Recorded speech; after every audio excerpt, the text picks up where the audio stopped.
It's Thursday, February 1st. I'm Priyanka Arabindi. And I'm Juanita Tolliver, and this is What a Day, the podcast that won't make the mistake of asking how everyone is doing. Yes, unlike Elmo, we know the vibes are bad out there. We don't need to ask. Yeah, clearly everyone's dialed into everything happening in the world today, but my favorite response to Elmo was, Elmo, I'm broke, bruh. Like, period. That's it. Elmo has not left Sesame Street for a while, and it shows. Right. Come on. On today's show, the CEOs of several major tech companies went before the Senate Judiciary Committee yesterday, and it was tense. Plus, President Joe Biden is in Dearborn, Michigan today, but some residents aren't exactly greeting him with open arms. But first, we're kicking off Black History Month with an historic primary in South Carolina on Saturday, February 3rd, the first official Democratic primary of 2024.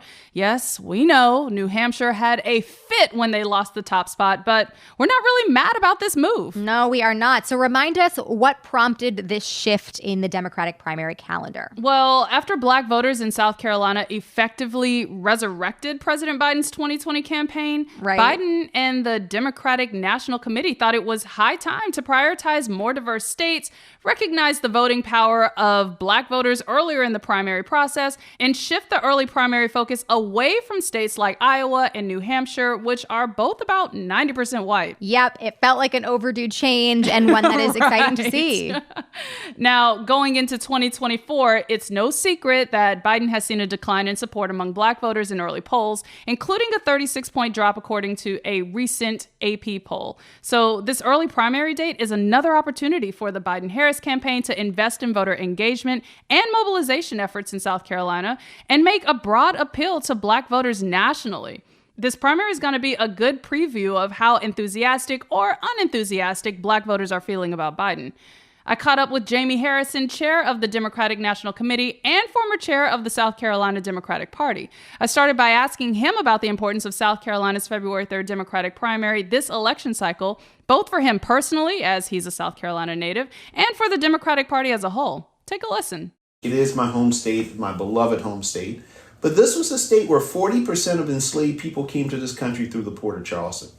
It's a state where National Geographic had this statistic that said 90% of Black folks in this country can find and trace one ancestor back to South Carolina. And so now this state, the state where people were brought in shackles who picked cotton, now are going to be the very first people to pick presidents. That's a big deal. That's a big transformation. And so for folks who've been relegated to the back of the bus, like my grandparents for so long, who were voteless and voiceless, are now driving the bus. And so we're going to start hearing about the issues that are impacting the Black community. Issues like support for our historically Black colleges and universities, support for our Black farmers, tackling issues like the Black infant mortality rate or how the disproportionate impact that diseases like diabetes have on the African American community. And so that's a big deal to be able to shape those policies, to get commitments from folks who are running for president so that we can see more progress within the Black community. And what does a successful primary look like on Saturday? What are you hoping to see in South Carolina? Well, we're already seeing tremendous success. When we changed this primary calendar, for the first time ever, 3 of the 4 early states will be chaired by Black women. Oh, come on. Name it. Yes. Think about that. In South Carolina, our state party chair, Crystal Spade, is the first Black woman. So I want folks to understand that this is one of those glass ceiling breaking moments. And it happened because of Joe Biden. No other president ever tackled this issue of fundamentally changing the order of these primary states. The president, the vice president, the first lady, or the second gentleman have been in South Carolina every week this month. So it's bringing a lot of energy. People are trying to figure out now what it means to be first in the nation. And it just lays the foundation for doing things even bigger and better in South Carolina moving forward.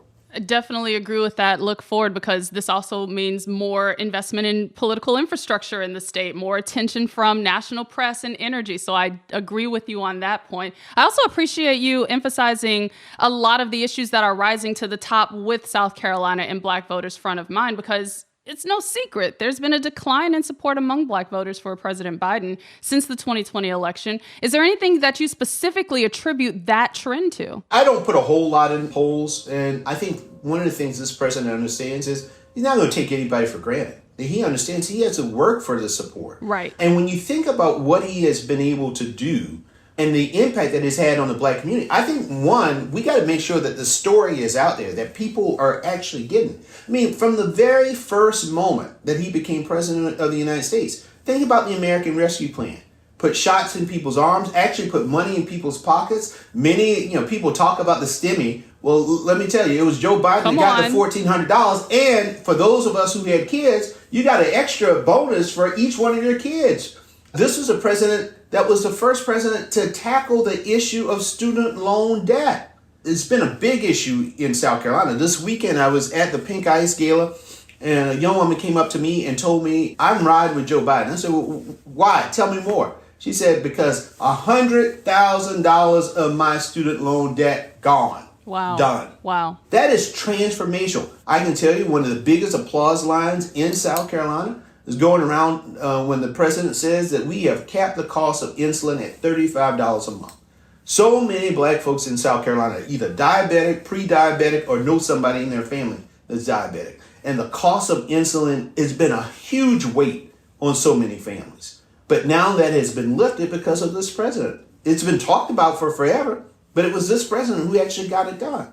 How is this message being spread in a way that actually is resonating with individuals at the state and local levels? Well, it started at the end of last year. The Biden campaign started pumping out more resources going to communication, specifically to our communities of color. What you will see over the course of the next few days and weeks is this Democratic Party led by this president going around the country, letting people know what we have done, how we have done it, despite no help from many of the Republicans, and also what we intend to do in the next 4 years. I think that's really, really important. It's also important for us to paint the contrast with the disaster that is on the horizon with Donald Trump. Donald Trump thinks our best days are behind us, but we, under Joe Biden, know our best days are ahead of us. And that's what we have to make sure that we give people hope so that they know that we are fighting for a better future for them and their families and their communities. And you mentioned the president was on the ground in South Carolina. He's going to be across the country, but I understand while he was addressing the South Carolina Democratic Party a few days ago, there were a few protesters who stood up to call for a ceasefire in Gaza, similar to what we've seen at a number of Biden-Harris campaign events lately. So what role do you expect the war in Gaza to play in 2024, especially when it comes to youth voters who have been a key demographic of voters for the Democratic Party? Well, the president is very aware and respects the right of folks to protest. I mean, that's a fundamental right in this country. Part of what makes America America. But in the end of the day, this president's going to just do what he believes is the right thing to do. I mean, I often say the president has exposure to information that most of us will never know. I know that this president has a big heart. I know that he always wants to do the right thing, and I trust him to do that. Unlike the other guy, who we know, who believes that, day one, he wants to be a dictator. So, folks have to understand this is going to be a contrast. And the question is, where are we going to stand? It's clear that this re-election campaign is going to be an all-hands-on-deck type of campaign, as there have been reports of a powerhouse fundraiser that would feature potentially former President Clinton, former President Obama, and President Biden. It's like a Democratic Marvel movie moment, right? Avengers Assemble. Avengers Assemble. What's the intention here? Why are Democrats planning such a blockbuster fundraiser so early in the cycle as well? Well, listen, the political junkie in me is just like, I got goosebumps to be there with three of our superstars in our party. And I'm sure we'll be joined by others as well. So I'm really, really excited about it. I'm excited about the energy that it's going to bring early on into this campaign. And it is all hands on deck because people have to understand what is at stake. We have a man in Donald Trump who does not believe in the Constitution of this country. So no hand wringing. As I tell folks all the time, if you're woe is me, hand wringing and this and that, take all that energy and transfer that to picking up a phone, make some phone calls, knock on some doors, get some people registered, take your family members to the polls, turn that energy into how you help elect somebody from the bottom of the ballot to the top of the ballot so that we can transform this nation. That was my conversation with DNC Chair Jaime Harrison, and he couldn't stress that call to action enough. So if y'all are pressed about 2024, then you can get involved today by visiting votesaveamerica.com. Channel that energy right now. That's the latest for now. We'll be back after some ads.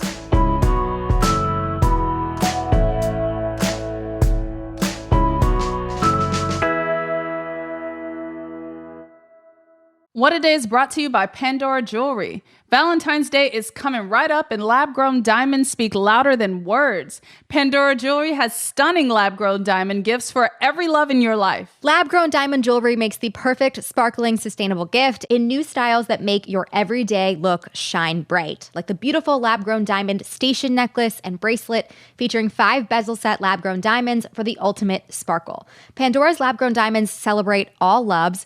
For the lab-grown diamond she wants and the lab-grown diamond you want to gift, shop now at your nearest Pandora Jewelry. Support for today's episode comes from OneSkin. Like many of us, you probably tend to set really big goals for the coming year, but sometimes the simplest changes are the most impactful. Take OneSkin's 2-step approach to healthier skin, for example. OneSkin products are powered by a scientifically proven peptide called OS1 that targets lines and wrinkles right where they start, your cells. By focusing on the cellular aspects of aging, OneSkin keeps your skin looking and acting younger for longer. It also keeps it feeling incredible. I recently started using their OS1 body topical supplement. It is so lovely. It is so dry in New York after shower with like the radiators going, all of it. I've been feeling great. My skin is not dry, no dry skin, no cracking, no peeling, nothing. We're fantastic. We'd love to hear it, especially in this chaotic weather moment. Yes. So get started today with 15% off using code WAD at oneskin.co. That's 15% off oneskin.co with code WAD. What A Day is brought to you by Books. Valentine's Day is coming right up, y'all. And let's be real, you should be getting flowers every week of every month, no matter what month it is, just to clarify. That's correct. But I feel like Valentine's Day flowers are just like the bare minimum to acknowledge the day. Like that, it's the floor, everybody. Well, Books is the go-to source for fresh cut flowers. It's easy. Buy roses in one click or choose one of their unique modern designs. Place your order early and pick your delivery date now. Don't believe it when your loved one says, you don't have to get me anything. That is always a lie. Be the hero and go to Books.com and use promo code WAD for 25% off. That is BOUQS.com, promo code WAD, Books, promo code WAD. Let's wrap up with some headlines. Headlines. Starting with an update on the Senate hearing into online child safety, the CEOs of several major tech companies went before the Senate Judiciary Committee yesterday, and the tense hearing went on for 4 hours. Senators did not hold back in their questioning. Family members of victims were in the audience, and some held up photos of children who they lost to suicide. Some of the family members cheered as senators grilled the CEOs. At one point, Senator Lindsey Graham said that companies had blood on their hands. But one of the more memorable moments came when Meta CEO Mark Zuckerberg said sorry to the families of the victims. It happened when Republican Senator Josh Hawley pressured Zuckerberg to apologize. Take a close listen here. Let me ask you this. There's families of victims here today. Have you apologized to the victims? Would you like to do so now? Well, they're here. You're on national television. Would you like now to apologize to the victims who have been harmed by your product? Show them the pictures. Would you like to apologize for what you've done to these good people? I'm sorry for everything that you've all been through. No one should have to go through the things that your families have suffered. It's a little hard to hear, but what Zuckerberg says is, quote, "I'm sorry for everything you have all been through. No one should go through the things your families have suffered." He then added that Meta will keep investing in industry-wide efforts to make it safer for kids to be online. Yeah, I feel like this apology was clearly not something I predicted would happen, but it's absolutely welcomed clearly by those families. But I also got to say, y'all, folks like Lindsey Graham and Josh Hawley are not good people. So while they did a decent job of asking appropriate, important questions, look at their whole record. Yeah. Period. Broken clocks is all right, I will say about that one. Fulton County District Attorney Fani Willis and Special Prosecutor Nathan Wade have been subpoenaed to testify at a hearing over whether or not the two can be disqualified from the election interference case against former President Donald Trump. We've talked on the show before about the drama with Willis and Wade over the past few weeks. Michael Roman, one of Trump's co-defendants, alleged that the two were romantically involved and that Willis violated ethics rules by assigning Wade to the case against the former president. Roman provided little to no proof other than some credit card statements, and Wade was set to be questioned about the alleged relationship yesterday during a hearing for his divorce case with his estranged wife. But Wade settled the case temporarily on Tuesday, canceling the hearing. The subpoenas don't necessarily mean that Willis and Wade will have to take the stand. They may fight the order so they don't have to testify at a hearing over the misconduct allegations on February 15th. But for what it's worth, legal experts think it's unlikely that Willis and Wade will actually be disqualified from the Trump case over these claims. Look, the claims are salacious. The claims are not good, but they are a distraction from the reality that Trump called the Georgia Secretary of State and asked him to overturn the will of the voters and find 11,780 votes. And so I don't want us to lose sight of what this is all about. No, we should not. And now to the campaign trail. President Joe Biden is planning to visit Dearborn, Michigan today. He is there to meet with United Auto Workers members after the union endorsed his re-election bid last week. Michigan is also home to one of the nation's largest Muslim and Arab American populations. Many residents in the city have called on him to endorse a ceasefire in Gaza. And some Michigan Arabs and Muslims have even launched a campaign against President Biden, though they also oppose Donald Trump. Dearborn Mayor Abdullah Hammoud and other Arab American elected officials turned down a meeting with the president's campaign last week. Here is what Mayor Hammoud told PBS's NewsHour when asked why he declined to meet with Biden's campaign manager. We chose to decline because I don't think this is a moment that calls for electoral politics. Palestinian lives should not be measured in polls. For us, this is a moment for our concerns to be heard, listened to, and for us to draft a new course together in terms of changing the direction of what's happening overseas.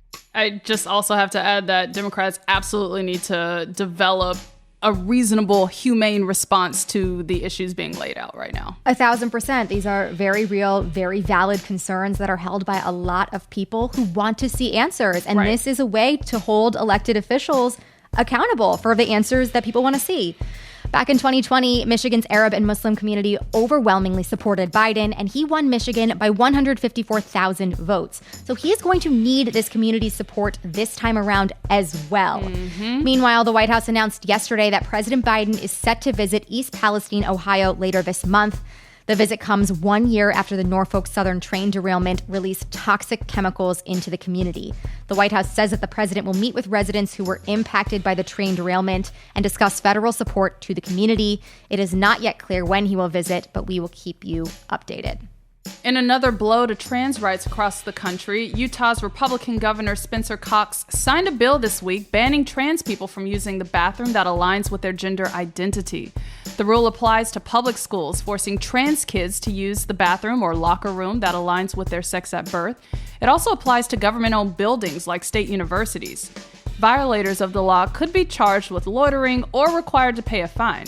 The only exception to the rule applies to trans people who can prove that they have had gender-affirming surgery and have had the sex on their birth certificates changed. I feel like this is just gearing up for more crazies to serve as bathroom monitors and harass LGBTQ people, right? Like, I feel like that's what this is. A lot of shit to prove to go into a bathroom. Excuse me? That's insane. It's unclear how the state plans to track and investigate reports of violations of the new law. And according to Human Rights Watch, at least 10 other states have passed similar legislation in recent months. Meanwhile, in Florida, officials will no longer allow trans folks to change the sex listed on their driver's licenses. According to a report from the 19th, the state's DMV sent out a memo last week saying that it will no longer update trans people's IDs to match their gender identity because it constitutes fraud. I mean, come on. And that trans people who try to update their documentation could be subjected to criminal or civil penalties. Yet another example of systematic harm targeting trans people and the broader LGBTQ community, because they're not going to stop here, I assure you. Absolutely. I am really just struck by just how frequently on this show we have stories like this from all over the country. That is how pervasive this is in so many places. You listen to stuff like this and you're like, this is absurd and disturbing and not okay. There are many people who share that opinion, but we need to speak up and do something because clearly there are a lot of people trying to do the opposite. And finally, a new government study shows that military personnel who were at Camp Leun in North Carolina during the mid-70s and 80s had a higher risk for a number of cancers than those at other bases. Federal health officials had been working on this long-awaited study into the base's contaminated drinking water, calling it one of the largest studies ever of its kind. But the people who got sick after being at Camp Leun in that period say that this is far overdue and have accused the Marine Corps of failing to protect their health. The base's drinking water was polluted with industrial chemicals from the early 50s to the 80s. Before the contamination was detected and the wells were shut down, that water had been piped into schools, barracks, houses, and the base's hospital, just absolutely everywhere. Think about how you turn the tap on in your home and get water and use it for everything you do. Yeah. That is how these people were doing it because they thought it was fine. People drank, they cooked, they bathed in that water, and the study found that personnel stationed at Camp Leun were at higher risk for some types of leukemia and lymphoma and cancers of the lung, breast, throat, esophagus, and thyroid.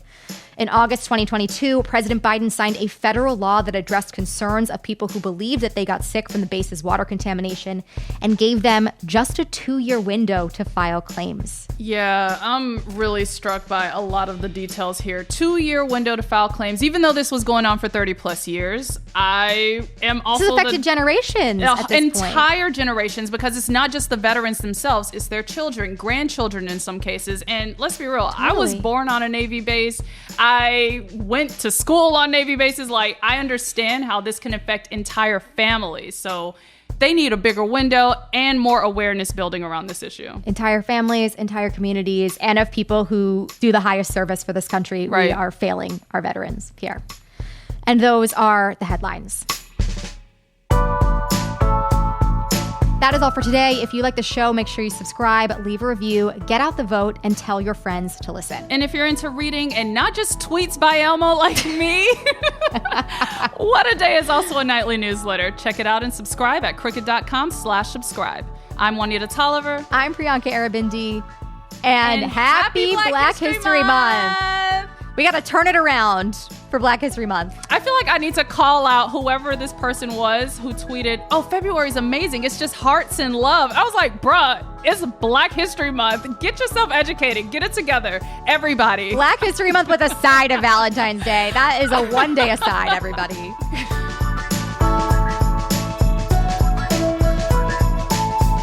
What a Day is a production of Crooked Media. It's recorded and mixed by Bill Lance. Our show's producer is Itzi Quintanilla.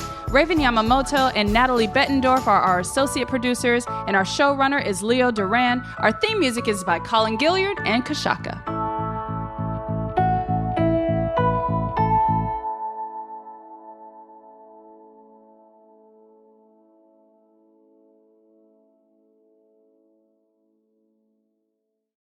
I'm Dan Pashman, host of the Sporkful Food Podcast, and I'm excited to tell you about our new podcast, Deep Dish with Sola and Ham. Sola and Ham are chefs, YouTube stars, and a married couple. In each episode of Deep Dish, they deep dive into the surprising story behind a food, then see what it inspires them to cook up. The first episode starts off with 2 dead bodies and a trunk full of tamales. Listen to Deep Dish in the Sporkfuls feed, wherever you get your podcasts. This show is sponsored by BetterHelp. Therapy can be so helpful when working through the challenges we face in our relationships or just like basically surviving life, you know, working through old issues, new issues, fun issues. Or like things that you might not even think are issues in the first place. Like it just really helps you kind of get to know yourself. It's super beneficial and how you can be your best, which is great. If you're thinking of starting therapy, give BetterHelp a try. It's all online, designed to be convenient, flexible, and suited to your schedule. Just fill out a brief questionnaire to get matched with a licensed therapist. Plus, it's so easy to switch therapists if you want. Become your own soulmate, whether you are looking for one or not, or you just hear us hype up therapy every single week and you want to give it a try yourself. That part. Now's your shot.